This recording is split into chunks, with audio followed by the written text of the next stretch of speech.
Hello everyone, welcome back to my channel success with Anjana. कैसे हैं आप सभी? आई होप आप सभी अच्छे होंगे और D2+B की प्रेपरेशन बहुत अच्छे से कर रहे होंगे। आज मैं टीचिंग एप्टीट्यूड की PYQ सीरीज लेकर के आपके सामने उपस्थित हुई हूँ। ये पार्ट 3 है। इससे पहले मैंने पार्ट 2 कंप्लीट करा दिए हैं। ये 2026 में जो भी एग्ज़ाम हुए हैं एंड 2025 में जो भी एग्ज़ाम हुए हैं उनके PYQ हैं। इससे बेनिफिट ये रहेगा, इसमें जो 4 ऑप्शन है इसको एक्सप्लेन किया जा रहा है, ठीक है। और ये TGT, PGT, PRT तीनों के लिए ही बहुत इंपॉर्टेंट हैं। इसमें ओनली PYQ कवर किए जा रहे हैं और 4 ऑप्शन है जो उसको भी डिटेल में कवर कराया जा रहा है। इसके बाद में मेरे चैनल पर ही GK GS की PYQ सीरीज चल रही है, तो उसके साथ भी आप जोड़ सकते हैं। ये टीचिंग नॉन टीचिंग दोनों के लिए बहुत हेल्पफुल है, जिसमें 4 ऑप्शन है। इसका भी मैं डिटेल में एक्सप्लेन कर रही हूँ, तो ये बहुत ज़्यादा अपकमिंग एग्जाम्स के लिए हेल्पफुल सीरीज होने वाली है। इसके बाद में जनरल हिंदी की PYQ सीरीज भी चल रही है इसी चैनल पर, तो आप जुड़ सकते हैं। और अपनी प्रेपरेशन के साथ में ये PYQ आप साथ के साथ करते जाएंगे तो आपको पता चलेगा कि एग्जाम किस टाइप से आ रहा है, क्वेश्चन का जो पैटर्न है किस टॉपिक से आ रहे हैं और कौन से टॉपिक ज़्यादा मोस्ट इंपॉर्टेंट्स होते हैं। टॉपिक में भी सब टॉपिक होते हैं, तो आप इन PYQ को करोगे तो आपको पता चलेगा कि कौन से टॉपिक मोस्ट इंपॉर्टेंट हैं, ठीक है। देरी न करते हुए हम स्टार्ट कर देते हैं। स्टार्ट करने से पहले वीडियो को लाइक कर देना, अगर चैनल पर पहली बार है तो चैनल को सब्सक्राइब जरूर कर देना। कमेंट में जरूर बताना कि क्लास कैसी लगी है। तो हम अभी स्टार्ट करते हैं। आज हम करने वाले हैं TGT सोशल साइंस की पेडागोजी। डेट था इसका, एग्जाम डेट जो थी 1 नवंबर 2025 थी गाइज। यहाँ पर ये 26 गलती से लिख गया है, ठीक है। तो इसकी जो डेट थी वो 1 नवंबर 2025 थी। शिफ्ट थी इसकी 9 to 11 PM, ठीक है। आज हम इसके PYQ करेंगे पेडागोजी के। फर्स्ट क्वेश्चन है, समावेशन यानी इंक्लूजन का अर्थ सभी को समान अवसर एवं समान पहुंच प्रदान करना है, ठीक है, तथा डैश और असहिष्णुता को समाप्त करके बाधाओं को दूर करना है। यानी इसमें इंक्लूजन के बारे में बताया है कि इसका जो अर्थ है वो सभी को समान अवसर प्रदान करना है और किसको खत्म करना है। एक तो असहिष्णुता को समाप्त करना है और दूसरा क्या है, इसमें कार्य क्षेत्र या फिर डिस्क्रिमिनेशन यानी भेदभाव, जेंडर रोल यानी जेंडर भूमिका और वैल्यूज। तो देखो यहाँ पर समाप्त की बात कर रही है, किन बाधाओं को समाप्त करता है इंक्लूजन। एक तो असहिष्णुता को करता है, ठीक है, यानी इंटॉलरेंस को करता है खत्म, और दूसरा क्या है, डिस्क्रिमिनेशन को खत्म करता है इंक्लूजन, ठीक है। तो इसका B ऑप्शन करेक्ट हो जाएगा। यहाँ इसकी डेफिनेशन दे रखी है। देखो इंक्लूजन क्या होता है, इसका मुख्य उद्देश्य जाति, लिंग, धर्म, भाषा, विकलांगता एवं आर्थिक स्थिति के आधार पर होने वाले डिस्क्रिमिनेशन एंड असहिष्णुता को समाप्त करना है, ताकि प्रत्येक व्यक्ति को समान अवसर, समान अधिकार, बिना किसी बाधा के शिक्षा एवं समाज में भागीदारी मिल सके। तो यहाँ पर इंक्लूजन की डेफिनेशन है, बाकी के आप ये सारी रीड कर लेना, ठीक है। जेंडर रोल क्या होता है एंड वैल्यूज क्या होती हैं और स्कोप क्या होता है, ठीक है। सेकंड क्वेश्चन है, लैंग्वेज में निम्नलिखित में से किस कारण से परिवर्तन यानी वेरिएशन नहीं होता है। यहाँ जो लैंग्वेज है, ऐसा कौन सा कारण है जिसमें वेरिएशन नहीं होता है, परिवर्तन नहीं होता है। फर्स्ट है personal factor, social factor, intelligence factor या रीजनल फैक्टर, ठीक है। व्यक्तिगत कारक होता है, सामाजिक कारक, बुद्धिमत्ता कारक या क्षेत्रीय कारक। तो देखो जो भी लैंग्वेज है उसमें जो वेरिएशन नहीं होता है, किसकी वजह से नहीं होता है, इसकी, यानी C ऑप्शन इसका करेक्ट है, बुद्धिमत्ता कारक यानी इंटेलिजेंस फैक्टर के कारण क्या है, भाषा में परिवर्तन नहीं होता है। अब हम इनकी डेफिनेशन देख लेते हैं। देखो व्यक्तिगत जो कारण है भाषा में परिवर्तन के लिए वो है व्यक्ति की आयु, अनुभव, शिक्षा, बोलने की शैली के कारण भाषा में क्या है, परिवर्तन हो जाता है, ठीक है। इसके कारण क्या है, व्यक्ति की आयु हो गई, अनुभव हो गए, है ना, शिक्षा, बोलने की शैली, इनके कारण भाषा में परिवर्तन हो सकता है। सामाजिक फैक्टर भी होता है, एक लैंग्वेज में परिवर्तन होता है जिसके कारण सामाजिक वर्ग हो गया, संस्कृति, सामाजिक परिवेश, इसके कारण भी क्या है, भाषा में परिवर्तन आता है, ठीक है। लेकिन यहाँ पर इंटेलिजेंस फैक्टर है जो बुद्धिमत्ता कारक, इसके कारण भाषा में परिवर्तन नहीं होता है। क्षेत्रीय कारक क्या होता है, अलग अलग क्षेत्रों में भाषा एवं बोली बदल दी जाती है, ठीक है, इसलिए भाषा में परिवर्तन हो जाता है। तो यहाँ पर नहीं पूछा था कौन सा कारण है जो कि भाषा में परिवर्तन नहीं होता है, तो वो है C ऑप्शन करेक्ट आंसर, ठीक है। थर्ड क्वेश्चन है, निम्नलिखित में से कौन सा पाठ योजना से पहले नोवाक द्वारा सुझाया गया विषय वस्तु विश्लेषण का एक साधन है। यहाँ नोवाक के द्वारा जो कंटेंट एनालिसिस है, लेसन प्लानिंग से पहले जो कंटेंट एनालिसिस है नोवाक के द्वारा सजेस्ट किया गया था, वो आपको लेसन प्लान बताना है, ठीक है। QWL चार्टिंग या यूनिट प्लानिंग या कंसेप्ट मैपिंग या फिर 5E अप्रोच, ठीक है। तो इसमें क्या है, नोवाक के द्वारा जो लेसन प्लान बनाने से पहले जो भी कंटेंट एनालिसिस बनाया जाता है वो लेसन प्लान है कॉन्सेप्ट मैपिंग, यानी सी वाला ऑप्शन इसका करेक्ट हो जाएगा। इसकी डेफिनेशन देख लेते हैं अभी हम। देखो QWL चार्टिंग क्या होता है, ये विद्यार्थी के पूर्व ज्ञान एवं सीखने की प्रगति जानने की तकनीक है। ठीक है, जब स्टूडेंट्स जो होता है वो जो उसकी प्री नॉलेज होती है और लर्निंग होती है, उसकी जो प्रोसेस होती है, उसकी जो प्रगति होती है, उसको जानने की तकनीक क्या, उसकी टेक्निक क्या होती है, QWL चार्टिंग के थ्रू हम इसको पता लगा सकते हैं। ठीक है, यूनिट प्लानिंग क्या होती है, ये टीचिंग की योजना बनाने की प्रक्रिया है, विषय वस्तु विश्लेषण का उपकरण नहीं है। यानी ये लेसन प्लान तो बनाती है लेकिन कंटेंट एनालिसिस का उपकरण नहीं है। ठीक है, कॉन्सेप्ट मैपिंग है जो नोवाक ने विषय वस्तु यानी कंटेंट एनालिसिस और अवधारणाओं के संबंध को समझाने के लिए कॉन्सेप्ट मैपिंग का सुझाव दिया है। तो ये इंपॉर्टेंट है। ठीक है, इसको आप जरूर कर लेना। इस तरीके से भी आ सकता है कि विषय वस्तु के विश्लेषण एवं अवधारणाओं के संबंध को समझाने के लिए कॉन्सेप्ट मैपिंग का सुझाव किसने दिया, तो यहाँ पर नोवाक के बारे में पूछा जा सकता है। ठीक है, तो यहाँ पर क्या है, ऑप्शन से ही क्वेश्चन पूछ रहा है DEET+B, तो ऑप्शन को स्किप नहीं करना है। 5E अप्रोच क्या होती है, ये कंस्ट्रक्टिविस्ट टीचिंग मॉडल है। ठीक है, फोर्थ क्वेश्चन है, निम्नलिखित में से कौन सा कोर्स प्लान यानी पाठ्यक्रम योजना का चरण नहीं है। यहाँ पर कोर्स प्लान का जो एक स्टेप है वो नहीं है, वो बताना है आपको। ठीक है, सारे क्या हैं, कोर्स प्लान के स्टेप हैं, बट एक इसमें ऐसा है जो नहीं है। सिलेक्शन ऑफ अ कोर्स यानी पाठ्यक्रम का चयन, specification of the level of learner शिक्षार्थी के स्तर का निर्धारण, स्पेसिफिकेशन ऑफ प्री रिक्वाइजिट पूर्व अवधारणाओं का निर्धारण, and duration of the course पाठ्यक्रम की अवधि। तो इसमें से आपको बताना है कि ऐसा कौन सा स्टेप नहीं है जो कोर्स प्लान के अंतर्गत आता है। तो इसका ऑप्शन हो जाएगा, फर्स्ट ऑप्शन करेक्ट हो जाएगा, selection of course.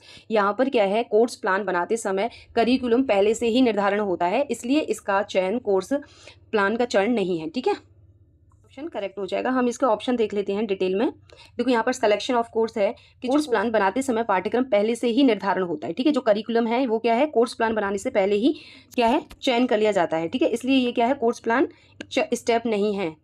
Next option देखेंगे, शिक्षार्थियों के स्तर का निर्धारण कोर्स प्लान का महत्वपूर्ण भाग है। ठीक है, सी ऑप्शन है, विद्यार्थियों के पूर्व ज्ञान और आवश्यकताओं का निर्धारण कोर्स प्लानिंग में शामिल होता है। नेक्स्ट है, पाठ्यक्रम की अवधि तय करना भी कोर्स प्लानिंग का आवश्यक भाग है। तो ये सभी कोर्स प्लानिंग से रिलेटेड हैं, और एक फर्स्ट वाला है जो सिलेक्शन ऑफ अ कोर्स, ये कोर्स प्लान का स्टेप नहीं है। फिफ्थ क्वेश्चन है, जॉन ड्यूई के अकॉर्डिंग पाठ्यक्रम डैश पाठ्यक्रम और शिक्षण यानी करिकुलम एंड टीचिंग के बीच जैविक संबंध स्थापित करता है, तथा इसमें शिक्षक शिक्षार्थियों और अन्य लोगों के बीच संवाद के आधार पर अध्ययन आधारित सामाजिक रूप से न्यायपूर्ण एवं नैतिक शिक्षण प्रथाएं शामिल होती हैं। यानी जॉन ड्यूई के अकॉर्डिंग बताना है आपको। तो इसका जो करेक्ट आंसर हो जाएगा, ये ऑप्शन हो जाएगा पेडागोजी। ठीक है, अब हम इसकी डिटेल में एक्सप्लेनेशन देख लेते हैं। जॉन ड्यूई के अकॉर्डिंग क्या है, पेडागोजी केवल क्या है, टीचिंग का मेथड ही नहीं है, बल्कि ये क्या है, पाठ्यक्रम शिक्षण शिक्षार्थी सामाजिक संदर्भ के बीच जीवंत संबंध स्थापित करती है। यह लोकतांत्रिक नैतिक और अनुभव आधारित शिक्षण पर बल देती है। तो यहाँ पर ये जॉन ड्यूई का फॉर्मूला दे रखा है। ठीक है, John Dewey equal to learning by doing, democratic education plus pedagogy. ठीक है, ये तीनों ही कंसेप्ट इसमें यहाँ पर इसकी डिटेल में दे रखा है। एजुकेशन क्या है, एक व्यापक अवधारणा है, जबकि प्रश्न विशेष रूप से करिकुलम और टीचिंग के संबंध की बात करता है। नॉलेज क्या है, सीखने का एक परिणाम है, ना कि करिकुलम और टीचिंग को जोड़ने वाली प्रक्रिया है। पर्सपेक्टिव क्या होता है, किसी विषय को देखने का तरीका होता है। सिक्स्थ क्वेश्चन है, जेंडर परिप्रेक्ष्य और जेंडर समानता के सिद्धांत यह सुनिश्चित करने के लिए महत्वपूर्ण है कि सभी लड़के और लड़कियां शिक्षा से समान रूप से लाभान्वित हों और उन्हें अधिक जेंडर अनुक्रियात्मक और शैक्षिक प्रणालियों एवं संरचनाओं को बढ़ावा देने के समान अवसर मिल सके। ठीक है, तो यहाँ पर जेंडर परिप्रेक्ष्य और जेंडर समानता के सिद्धांत की बात की गई है। ऑप्शन देख लेते हैं, जेंडर बाइज्ड यानी जेंडर पक्षपाती, जेंडर रूढ़िबद्ध यानी जेंडर स्टेरियोटाइप, जेंडर इक्विटेबल यानी जेंडर समता मूलक, जेंडर इनइक्वालिटी यानी जेंडर असमानता। तो यहाँ पर क्या है, ये रूढ़िबद्ध नहीं हो सकता है। ठीक है, इनइक्वालिटी नहीं हो सकता, इसका सी ऑप्शन करेक्ट होगा। ठीक है, यहाँ पर क्या है, जेंडर समानता की और जेंडर परिप्रेक्ष्य और जेंडर समानता के सिद्धांत के आधार पर पूछा है कि लड़के और लड़कियों में शिक्षा के समान रूप से लाभान्वित हों। तो यहाँ पर क्या है, सी ऑप्शन इसका करेक्ट हो जाएगा, जेंडर इक्विटेबल यानी जेंडर समता मूलक। ठीक है, समान तो हो ही नहीं सकते क्योंकि उसमें समानता पूछी, रूढ़िबद्ध भी नहीं हो सकते हैं, एंड पक्षपाती भी नहीं हो सकते। 7th क्वेश्चन है, निम्नलिखित में से कौन सा कथन शैक्षिक विद्या शाखाओं यानी एकेडमिक डिसिप्लिन्स और विद्यालय विषयों स्कूल सब्जेक्ट्स के संबंध में सत्य नहीं है। यहाँ पर नहीं पूछा है, किसके संबंध में? Academic disciplines and school subjects के संबंध में। देखेंगे विद्यालय विषय शैक्षिक विद्या शाखाओं के प्राथमिक स्रोत होते, तो ये गलत हो जाएगा, ठीक है, क्योंकि विद्यालय विषय हैं जो एकेडमिक डिसिप्लिन्स पहले विकसित होते हैं, उसके बाद स्कूल सब्जेक्ट होते हैं, ठीक है। ये प्राथमिक स्रोत इसके प्राथमिक स्रोत नहीं होते हैं, ठीक है। यानी एकेडमिक डिसिप्लिन के क्या है, प्राथमिक स्रोत नहीं होते हैं विद्यालय विषय, क्योंकि पहले एकेडमिक डिसिप्लिन ही बनाया जाता है, उसके बाद में स्कूल सब्जेक्ट को तैयार किया जाता है, ठीक है। तो ये गलत है, यहाँ पर नहीं पूछा था, तो इसका क्या है, ए ऑप्शन करेक्ट हो जाएगा, ठीक है। नेक्स्ट है शैक्षिक विद्याशाखा यानी एकेडमिक डिसिप्लिन और स्कूल सब्जेक्ट हैं अलग अलग होते हुए भी परस्पर निर्भर हैं, बिल्कुल सही है ये, ठीक है। एंड विद्यालय विषय शैक्षिक विद्या शाखाओं से विकसित होते हैं, बिल्कुल सही है। जो स्कूल सब्जेक्ट होते हैं वो क्या है, एकेडमिक डिसिप्लिन से ही विकसित होते हैं। नेक्स्ट है शैक्षिक विद्या शाखाएं और विद्यालय विषय अनिवार्य रूप से सतत जुड़े हुए होते हैं, ये भी सही है, ये दोनों ही आपस में क्या है, जुड़े रहते हैं। तो यहाँ पर ए ऑप्शन सही हो जाएगा इसका, क्योंकि यहाँ पर नहीं पूछा था। 8th क्वेश्चन है, जब कोई शिक्षक ऐसी आगमनात्मक यानी इंडक्टिव शिक्षण टीचिंग मेथड का उपयोग करता है जो विशिष्ट अवलोकनों से शुरू होकर सामान्य सिद्धांतों की खोज की दिशा में शिक्षार्थियों का मार्गदर्शन करती है, तो यह निम्नलिखित में से किस अधिगम सिद्धांत के सबसे अधिक निकट है? तो देखो इसके ऑप्शन देख लेते हैं, संज्ञानात्मकता, मानवतावाद एंड निर्मितवाद एंड व्यवहारवाद। तो इसमें जो इंडक्टिव टीचिंग मेथड है वो किसके अंतर्गत आती है? ये आती है निर्मितवाद की, यानी कंस्ट्रक्टिविज्म के अंतर्गत आती है, ठीक है। तो इसका सी ऑप्शन करेक्ट हो जाएगा, क्योंकि जो कंस्ट्रक्टिविज्म है इसके अकॉर्डिंग जो स्टूडेंट होते हैं वो अपने क्या है, एक्सपीरियंस से और ऑब्जर्वेशन के बेस पर वो क्या है, स्वयं के नॉलेज का निर्माण करते हैं, इसलिए कंडक्टिव टीचिंग मेथड इससे संबंधित है निर्मितवाद से, ठीक है। अब हम इसकी डेफिनेशन देख लेते हैं चारों की। देखो संज्ञानात्मकता क्या होती है, यह मानसिक प्रक्रियाओं जैसे स्मृति होगी, सोच, समस्या समाधान पर बल देता है, ठीक है। मानवतावाद क्या है, मानवतावाद शिक्षार्थी यानी स्टूडेंट्स की व्यक्तित्व आत्मविकास और भावनात्मक आवश्यकताओं पर बल देता है।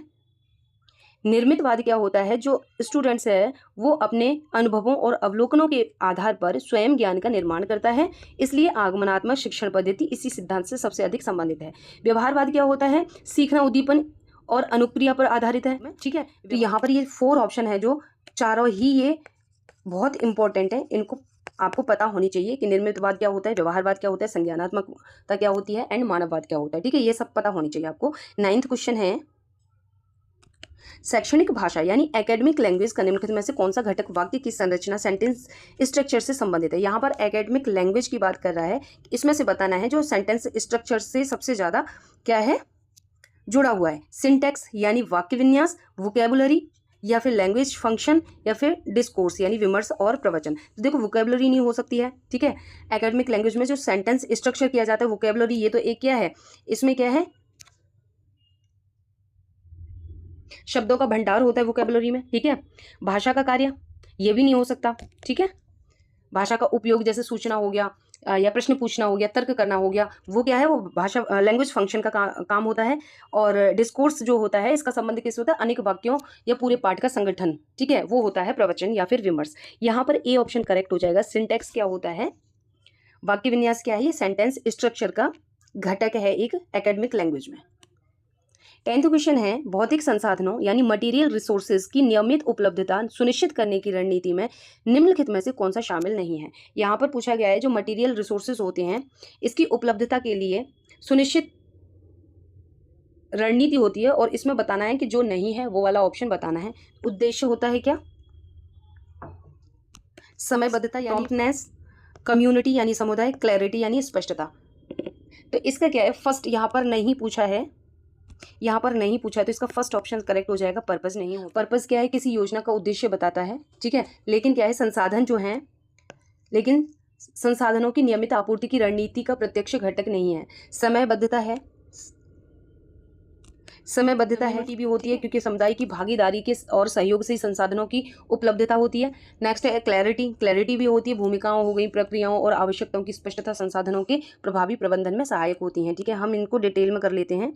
देखो यहाँ पर्पस है जो किसी योजना का उद्देश्य बताता है, लेकिन ये संसाधन की नियमित आपूर्ति की रणनीति का प्रत्यक्ष घटक नहीं है। समयबद्धता क्या होती है? संसाधनों की समय पर उपलब्धता नियमित आपूर्ति के लिए आवश्यक है। कम्युनिटी में क्या होता है? कम्युनिटी की भागीदारी एवं सहयोग संसाधनों की निरंतर उपलब्धता में महत्वपूर्ण भूमिका निभाते हैं। क्लैरिटी भी होनी चाहिए, भूमिकाओं, प्रक्रियाओं, आवश्यकताओं की स्पष्टता संसाधनों के प्रभावी प्रबंधन में सहायक होती हैं। तो यहाँ पर ये भी करेक्ट था, वहाँ पर नहीं पूछा था, ठीक है। तो पर्पस है जो ये लेसन प्लानिंग में काम आता है, ना कि संसाधनों में, ठीक है। इस प्रकार से मैंने यहाँ 10 क्वेश्चन कंप्लीट करा दिए, क्योंकि टीजीटी में क्या है 10 क्वेश्चन ही आते हैं पेडागोजी के, ठीक है। अगर वीडियो पसंद आए तो कमेंट में जरूर बताना कि क्लास कैसी लगी। अभी मैं वीडियो का एंड करूंगी। वीडियो पसंद आई तो लाइक कर देना, चैनल पर पहली बार है तो चैनल को सब्सक्राइब जरूर कर देना। अभी के लिए इतने, फिर मिलूंगी नेक्स्ट वीडियो में। अभी के लिए बाय बाय।